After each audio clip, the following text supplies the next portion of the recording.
কিরে গোলামের ফুট, এত রাত ধরে কি করস?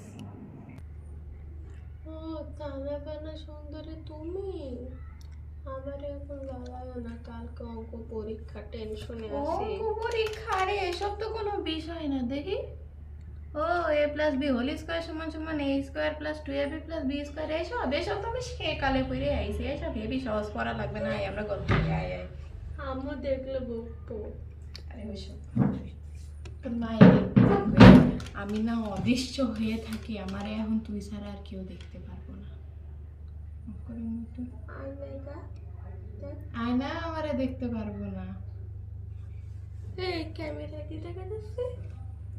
আরে ক্যামেরায় আমি চাইছে তাই দেখা যাচ্ছে, এমনি এমনি কি দেখা যেত নাকি? আরে শোন, দেখি কি অঙ্ক। ও পিতার কন্যার অঙ্ক। আরে আল্লাহ, এই তো আমাদের এসএসসি পরীক্ষায় আইছিল রে। জানিস আমার উত্তর কি হইলো? পিতার বয়স হয়েছিল 4064 বছর, কন্যার বয়স হয়েছিল 6000 বছর। পরে স্যারে আমার ডেকে কয়, কিরে তা না বানা তোরে কি উত্তর হয়েছে নি? আমি কচ্ছি, স্যার আমি আধুনিক যুগের ভূত। হ্যাঁ, আমার পিতাতে কন্যার বয়স বহুত গুণ বেশি, কারণ এখনকার পিতারা কিছুই বোঝে না, এখন কন্যারা সব বোঝে। তাই পিতাতে 2000 বছর বেশি ছিল কন্যার বয়স। তুইও তাই লিখবি, আরে চোখ বন্ধ করে লিখবি যে পিতার বয়স 4000 বছর আর কন্যার বয়স 6000 বছর।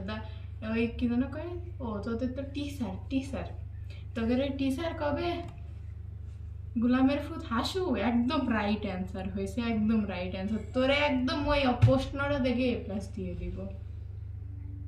বাদ দে এইসব ফেল কর। আরে তোর পড়া লাগবে না, আমি এসব পারি তো, আমি অদৃশ্য না। তাহলে তুই পর। আমি পড়তে যাবো কেন? আরে তুই তো সব পারিস, পর পর। তানা বানা সুন্দরী তো সব পারে। হ্যাঁ আমি সব পারি, আমি অঙ্ক কয়টা করে দিই। পরীক্ষা আচ্ছা, আমি না হয় এখন অঙ্ক করতেছি, তো পরীক্ষা হলে তুই পারবি কি করে? তোরে না কেউ দেখতে পাই না আমি ছাড়া।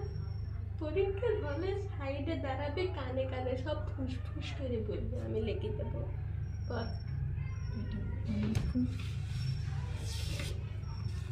এখন কি করতে যা ফাঁসে গেলাম, তোর অঙ্ক আমি যাবো, আমি পারবো না। হ্যাঁ, আরে সব পারে তানা বানা সুন্দরী। ও বহু আগে করে যাইছে, এখন আর এসব কিছু করতে মন চাই না। পর নাই কিন্তু আম্মুরে ডাক দিব। তোর আম্মা আমার কি করবো? হ্যাঁ, হুজুর লয়ে আইব কিন্তু।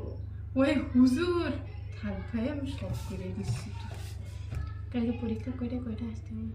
পরীক্ষা 10টায়। 10টাতে কয়টা? 10টায়।